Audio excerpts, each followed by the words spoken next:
All quantities that we measure in physics can be put into two groups, either scalars or vectors. A scalar is just a quantity that only has size, so we only want to know how big it is, really. Meanwhile, a vector is a quantity that has both a size, so how big it is, but also an associated direction with it. An easy way to remember that is if you look at the v of vector, it looks a little bit like the head of an arrow. So that tells you that vectors have both size and a direction. Now the best way to show the difference between vectors and scalars is to look at an example. So let's say we have a person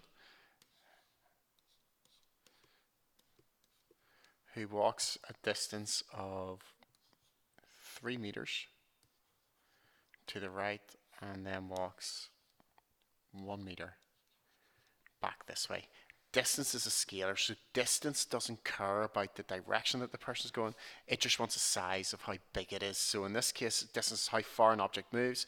So in this case, it moves 3 meters and then 1 meter. So we would say the distance in this case would be 4 meters.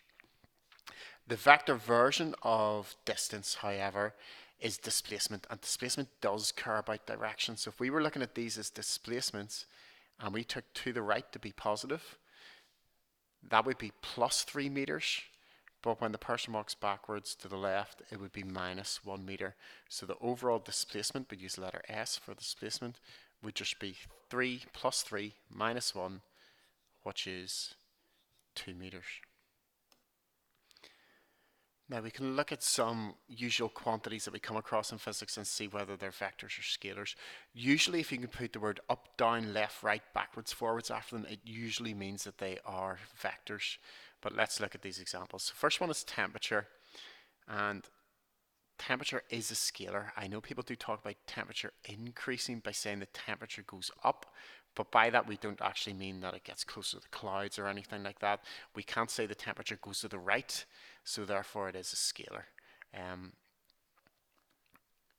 Distance just cares about how far an object's gone, not direction, so it is a scalar. Displacement is a vector. In fact, it's a vector version of distance. It does care about direction. Speed does not care about what direction the object is moving in. It just tells you how fast it's going. Force, we can apply a force to something upwards, backwards, down, left, right, so it is a vector. Acceleration is caused by that force. An object will accelerate in the direction of the resultant force, therefore there's a direction associated with the acceleration. Velocity is just the vector version of speed. It does care about the direction the object is moving in. Frequency, the number of full waves we have per second. We can't perceive that with up, down, left, right, so it is just a scalar. Weight, no surprise, should be a vector because it is a force, acts downwards. Mass, on the other hand, is just the amount of matter that makes up an object, and therefore it is a scalar.